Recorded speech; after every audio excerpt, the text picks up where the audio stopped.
আকাশবাণী কলকাতা। স্থানীয় সংবাদ পড়ছি ধৃতি সেন শর্মা। বিশেষ খবর হলো, পুর নিয়োগ দুর্নীতি মামলায় রাজ্যের প্রাক্তন দমকল মন্ত্রী সুজিত বসুকে গ্রেপ্তার করেছে ইডি। তাকে আজ আদালতে তোলা হবে।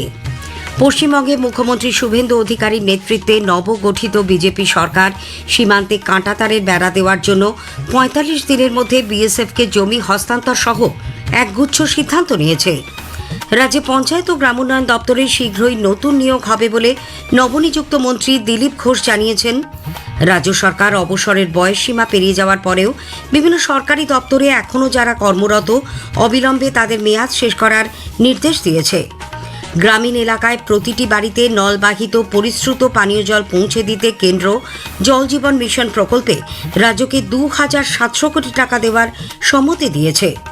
ঘূর্ণাবর্তের জেরে উত্তরবঙ্গের ৫ জেলায় আজ ভারী বৃষ্টির সম্ভাবনা। আইএসএল ফুটবলে ইস্টবেঙ্গল ও পাঞ্জাব এফসির ম্যাচ অমীমাংসিত। আসছি বিস্তারিত খবরে। পুর নিয়োগ দুর্নীতি মামলায় পশ্চিমবঙ্গের প্রাক্তন দমকল মন্ত্রী সুজিত বসুকে গ্রেপ্তার করেছে ইডি।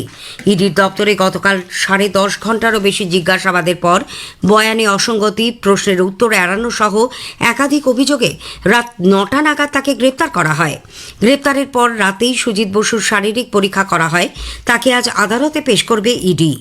এদিকে সুজিত বসু গ্রেপ্তারের পর জানান তার শ্বাসকষ্ট হচ্ছে। ইডির তরফে তার বাড়ি থেকে অক্সিজেন সিলিন্ডার আনার নির্দেশ দেওয়া হয়। রাতেই তার স্ত্রী ও এক আত্মীয় অক্সিজেন, ওষুধপত্র এবং খাবার দাবার নিয়ে সিজিও কমপ্লেক্সে যান। উল্লেখ্য, দক্ষিণ দমদম পুরসভার সঙ্গে দীর্ঘদিন যুক্ত থাকার সময় নিয়োগ প্রক্রিয়ায় সুজিত বসুর ভূমিকা ছিল বলে অভিযোগ। সেখানে বেআইনিভাবে অন্তত ১৫০ লোকের তিনি চাকরির ব্যবস্থা করেন। সেই ১৫০ জনের তালিকাও রয়েছে ইডির হাতে। মোট ১৭টি পুরসভায় মোট ১,০০০ কর্মীকে আইন বহির্ভূতভাবে চাকরি দেওয়া হয় বলে ইডির সূত্রে জানা গেছে। নিয়োগ দুর্নীতি মামলায় অন্যতম অভিযুক্ত অয়নশীলের অফিসে তল্লাশির সময় প্রচুর ওএমআর শিট উদ্ধার হয়। সেখানেই বিভিন্ন পুরসভায় চাকরি পাইয়ে দেওয়ার নামে মোটা অঙ্কের টাকার লেনদেনের অভিযোগও সামনে আসে। এই তদন্তের সূত্রেই সুজিত বসু সহ একাধিক তৃণমূল কংগ্রেস নেতা ও প্রভাবশালী ব্যক্তির নাম উঠে আসে। এই মামলায় প্রাক্তন খাদ্যমন্ত্রী রথীন ঘোষকেও জিজ্ঞাসাবাদের জন্য তলব করে ইডি, কিন্তু তিনি এখনও হাজিরা দেননি। ২০০৯ সালে বিধানসভা উপনির্বাচনে প্রথম তৃণমূল কংগ্রেস বিধায়ক নির্বাচিত হন সুজিত বসু। পরে ২০১১, ১৬ এবং ২০২১-এও বিধানসভা কেন্দ্র থেকে পুনর্নির্বাচিত হন তিনি। সাম্প্রতিক বিধানসভা নির্বাচনে অবশ্য তিনি বিধাননগর আসনে বিজেপি প্রার্থীর কাছে পরাজিত হন। ভোটের আগে একাধিকবার সুজিত বসুকে ইডি তলব করে, কিন্তু তখন তিনি হাজিরা দেননি। এর আগে গত ১ মে ইডির দপ্তরে হাজিরা দেন এই তৃণমূল কংগ্রেস নেতা। কেন্দ্রীয় বাহিনীকে সঙ্গে নিয়ে তার বাড়ি, অফিস, ছেলের রেস্তোরাঁ সহ একাধিক জায়গায় অভিযান চালায় ইডি। সুজিত বসুর সঙ্গে তার ছেলে সমুদ্র বসুও গতকাল হাজিরা দেন ইডির দপ্তরে। তাকেও দীর্ঘক্ষণ জেরা করা হয়। বিজেপি বলেছে, প্রধানমন্ত্রী নরেন্দ্র মোদী পশ্চিমবঙ্গকে দুর্নীতিমুক্ত করার যে প্রতিশ্রুতি দিয়েছিলেন, সুজিত বসুর গ্রেপ্তার তারই প্রথম পদক্ষেপ।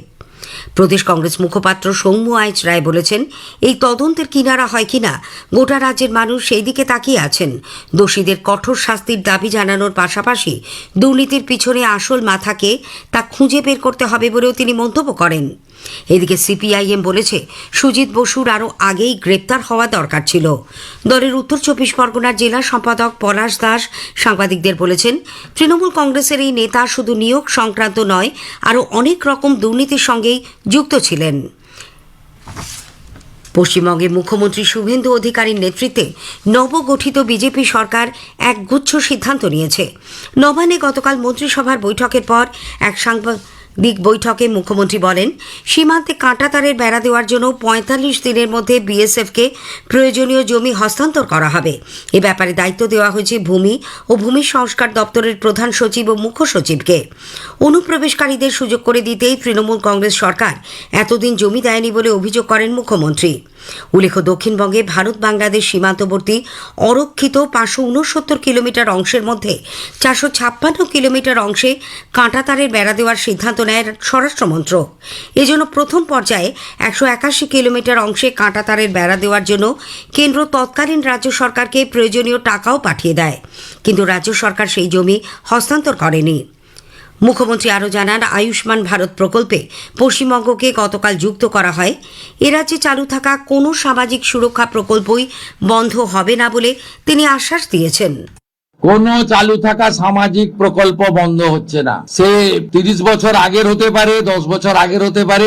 আমরা পেপারলেস অফিসও করব, আমরা সমস্ত পোর্টালগুলোকে আপডেটও করব এবং সমস্ত বেনিফিশিয়ারি ডিবিটির মাধ্যমে, যেটা নরেন্দ্র মোদীজির নেতৃত্বে দেশের সরকার করেছে, ডাইরেক্ট বেনিফিট ট্রান্সফারের মাধ্যমে হবে এবং সবটাই স্বচ্ছতার সঙ্গে হবে। কোন মৃত ব্যক্তি তিনি কোন সামাজিক প্রকল্পের সুযোগ পেতে পারেন না। জনগণনা সংক্রান্ত কেন্দ্রীয় সরকারের নির্দেশিকাও গতকালই কার্যকর হয়েছে বলে ঘোষণা করেন নতুন মুখ্যমন্ত্রী। একটি প্রতিবেদন। প্রধানমন্ত্রী আয়ুষ্মান ভারত প্রকল্প সহ কেন্দ্রীয় সরকারের সমস্ত প্রকল্পের সুযোগ এবার পাবেন পশ্চিমবঙ্গবাসী। পাশাপাশি পূর্বতন সরকারের কোনো চালু সামাজিক প্রকল্প বন্ধ করা হবে না। প্রথম মন্ত্রিসভার বৈঠকে এই সিদ্ধান্ত নিয়েছে রাজ্যের প্রথম বিজেপি সরকার। মুখ্যমন্ত্রী শুভেন্দু অধিকারী একগুচ্ছ বড় সিদ্ধান্তের কথা ঘোষণা করেছেন। তার মধ্যে সীমান্তে কাঁটাতারের বেড়ার জন্য বিএসএফকে জমি দেওয়া, সরকারি চাকরিতে বয়স সীমা বৃদ্ধি, ভারতীয় ন্যায় সংহিতা চালু করা ইত্যাদি একাধিক গুরুত্বপূর্ণ সিদ্ধান্ত রয়েছে। এছাড়া আগামী জুন মাস থেকে অন্নপূর্ণা ভাণ্ডারে রাজ্যের মহিলাদের মাসিক 3,000 টাকা করে সহায়তা দেওয়া, তাদের বিনামূল্যে বাস যাত্রার সুযোগ দেওয়ার মতো বিজেপির নির্বাচনী প্রতিশ্রুতি নিয়ে ইতিমধ্যেই নীতিগত সিদ্ধান্ত নেওয়া হয়েছে বলে প্রশাসনিক সূত্রের দাবি। মুখ্যমন্ত্রী জানিয়েছেন, দলমত নির্বিশেষে সকলের জন্য কাজ করবে ডবল ইঞ্জিন সরকার। আগামী সোমবার ফের মন্ত্রিসভার বৈঠক বসবে।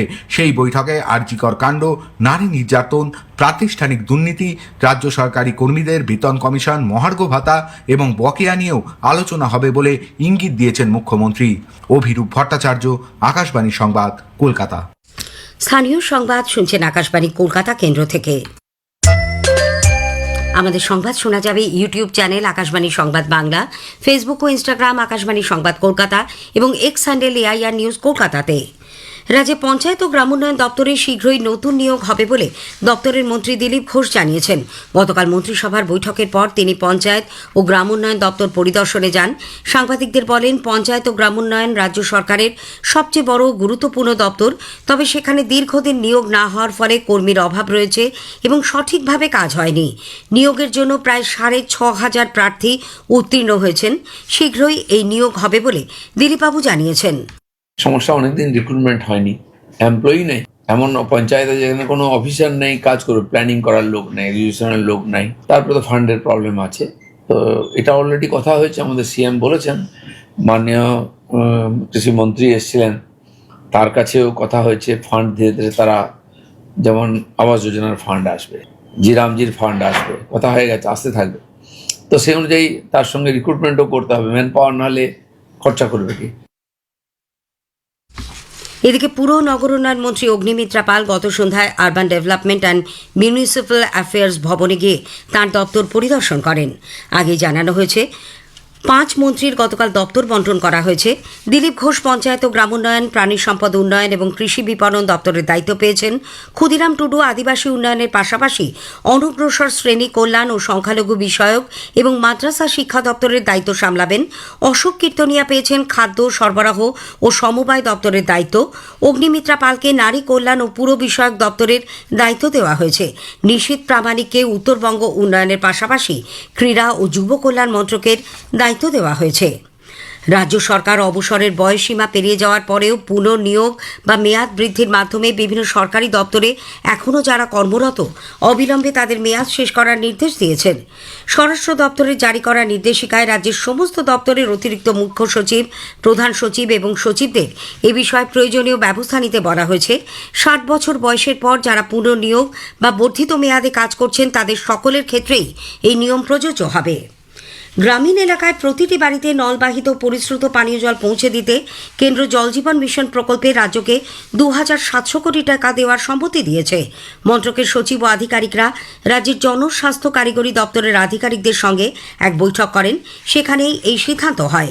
উল্লেখ্য, অনিয়মের অভিযোগে গত 2 বছর এই প্রকল্পে টাকা আটকে ছিল। হিমালয়ের পাদদেশ এলাকায় ঘূর্ণাবর্তের জেরে উত্তরবঙ্গের 5 জেলায় আজ ভারী বৃষ্টির সম্ভাবনা।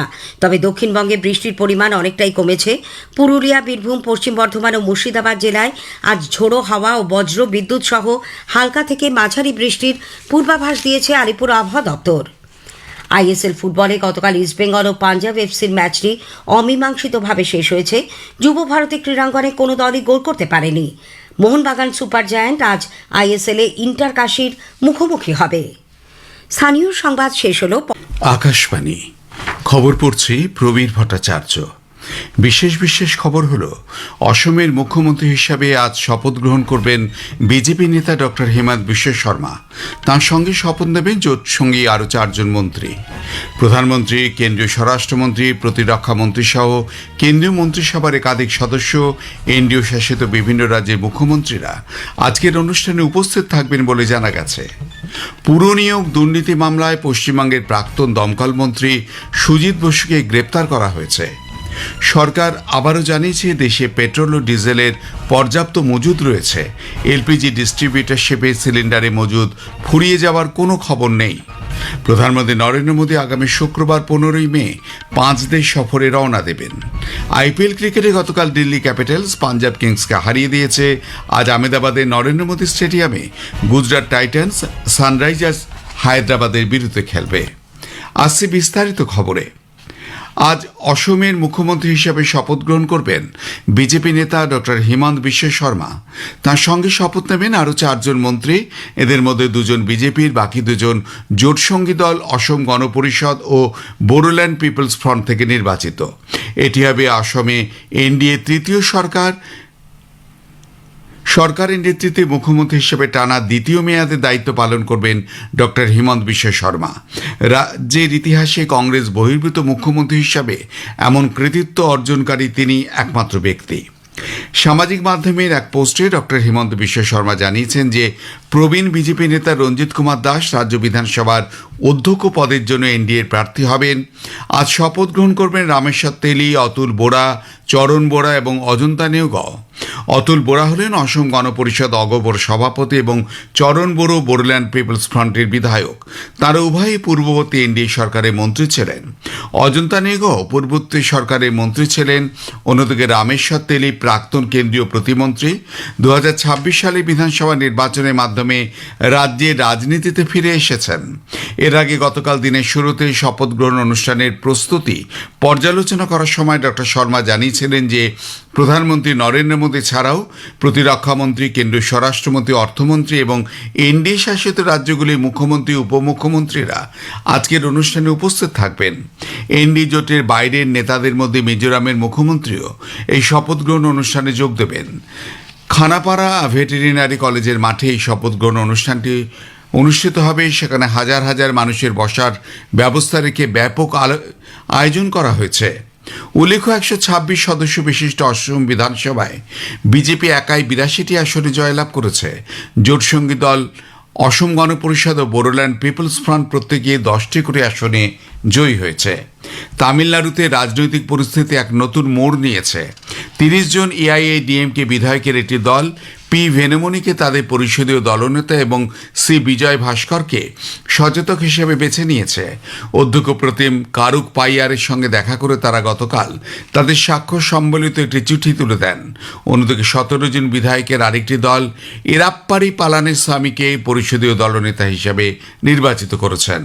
উল্লেখ্য, মুখ্যমন্ত্রী শ্রী জোসেফ বিজয়ের নেতৃত্বে নতুন সরকার ইতিমধ্যে শপথ গ্রহণ করেছেন। মুখ্যমন্ত্রীকে আগামীকালের মধ্যে বিধানসভায় তার সংখ্যাগরিষ্ঠতা প্রমাণ করতে হবে। পুদুচেরি মুখ্যমন্ত্রী হিসেবে এনডিএ নেতা এন রঙ্গস্বামীর শপথ গ্রহণের জন্য জোরদার প্রস্তুতি চলছে। আগামীকাল লোকনিবাসে এক বিশেষ অনুষ্ঠানে উপরাজ্যপাল কে কৈলাস নাথন পদ ও মন্ত্রগুপ্তির শপথ বাক্য পাঠ করাবেন। পুর নিয়োগ দুর্নীতি মামলায় পশ্চিমবঙ্গের প্রাক্তন দমকল মন্ত্রী সুজিত বসুকে গ্রেপ্তার করেছে ইডি। ইডির দপ্তরে গতকাল 10.5 ঘন্টারও বেশি জিজ্ঞাসাবাদের পর বয়ানে অসঙ্গতি, প্রশ্নের উত্তর এড়ানো এবং একাধিক অভিযোগে রাত 9টা নাগাদ তাকে গ্রেপ্তার করা হয়। গ্রেপ্তারের পর রাতেই সুজিত বসুর শারীরিক পরীক্ষা করা হয়। আজ তাকে আদালতে পেশ করবে। উল্লেখ্য দক্ষিণ দমদম পুরসভার সঙ্গে দীর্ঘদিন যুক্ত থাকার সময় নিয়োগ প্রক্রিয়ায় সুজিত বসুর ভূমিকা ছিল বলেই অভিযোগ। জমি ও টাকার বিনিময়ে চাকরি দেওয়ার ব্যাপারে তিনি যুক্ত ছিলেন। পশ্চিম এশিয়ার সংকটের প্রেক্ষাপটে বিদেশি মুদ্রা সাশ্রয়ের লক্ষ্যে প্রধানমন্ত্রী নরেন্দ্র মোদী দেশবাসীকে জ্বালানি সাশ্রয় এবং বিদেশি পণ্যের ব্যবহার কমিয়ে আনার আহ্বান জানিয়েছেন। গতকাল সন্ধ্যায় গুজরাটের ভাদোদারায় আয়োজিত এক অনুষ্ঠানে ভাষণ দেওয়ার সময় শ্রী মোদী তার পূর্বের সেই আহ্বানেরই পুনরাবৃত্তি করেন, যেখানে কোভিড অতিমারির সময়ে বিভিন্ন পদ্ধতি যেমন work from home, online class, virtual বৈঠক, পেট্রোল ও ডিজেলের ব্যবহার কমিয়ে আনার বিষয়গুলি পুনরায় চালু করার কথা বলা হয়েছিল। আমদানি হ্রাস এবং দেশকে সংকট থেকে উত্তরণে সহায়তা করার লক্ষ্যে সম্মিলিত প্রচেষ্টার প্রয়োজনীয়তার উপর জোর দিয়ে প্রধানমন্ত্রী বলেন, দেশের সম্পদের উপর থেকে বোঝা কমাতে আমাদের সকলের একজোট হওয়া এবং নিজ নিজ দায়িত্ব পালন করা প্রয়োজন। पिछले कुछ वर्षों में दुनिया लगातार अस्थिर परिस्थितियों से गुजर रही है। पहले कोरोना का संकट, फिर वैश्विक आर्थिक चुनौतियां और अब पश्चिम एशिया में बढ़ता तनाव। पश्चिम एशिया में युद्ध से बनी परिस्थितियां इस दशक के बड़े संकटों में से एक है। ऐसे समय में देश को जन भागीदारी की शक्ति की बहुत बड़ी आवश्यकता है। आज जरूरत है कि हम सब मिलकर अपना दायित्व निभाएं, देश के संसाधनों पर पड़ने वाले बोझ को कम करें।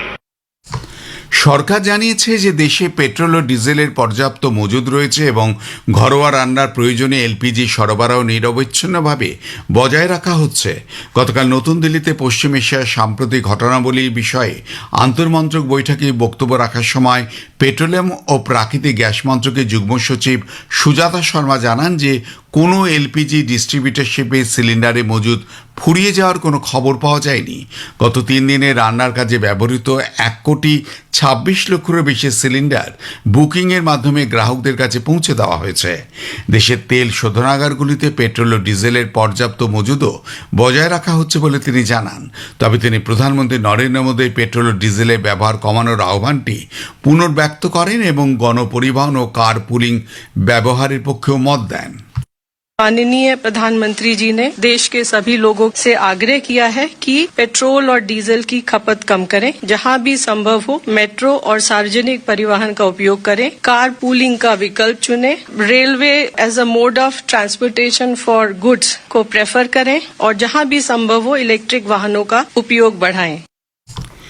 রাসায়নিক ও সার মন্ত্রকের অতিরিক্ত সচিব অপর্ণা শর্মা জানিয়েছেন যে 2026 সালে খরিফ মরশুমের জন্য দেশে সারের মজুদ 51%-এরও বেশি রয়েছে।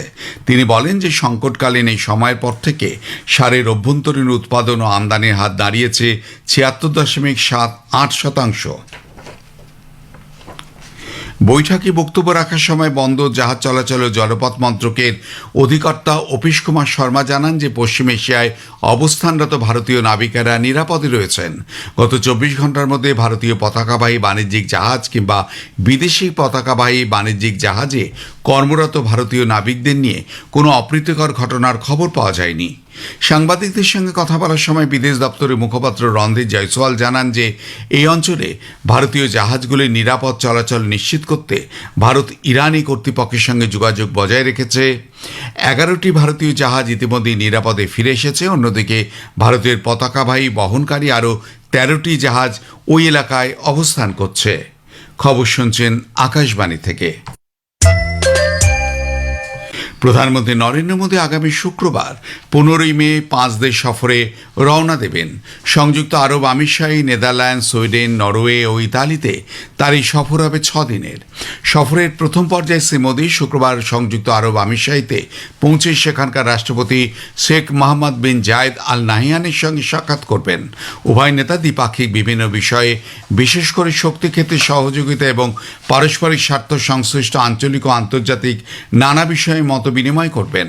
দ্বিপাক্ষিক সর্বাত্মক কৌশলগত অংশীদারিত্ব আরও এগিয়ে নিয়ে যাওয়া এবং রাজনৈতিক, সাংস্কৃতিক, অর্থনৈতিক ক্ষেত্র এবং মানুষে মানুষের সংযোগের বিষয়টিও স্থান পাবে তার আলোচ্য সূচিতে। সফরের দ্বিতীয় পর্যায়ে প্রধানমন্ত্রী যাবেন নেদারল্যান্ডসে। সেখানে তিনি রাজা উইলিয়াম আলেকজান্ডার এবং রানী ম্যাক্সিমার সঙ্গে সাক্ষাৎ করবেন। সে দেশের প্রধানমন্ত্রী রব জেটেনের সঙ্গে এক বৈঠকে তিনি মিলিত হবেন।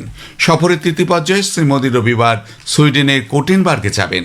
সেখানে সুইডিশ প্রধান প্রধানমন্ত্রী উলফ ক্রিস্টারসনের সঙ্গে দ্বিপাক্ষিক বাণিজ্য ও সম্পর্কে বিভিন্ন দিক খতিয়ে দেখবেন।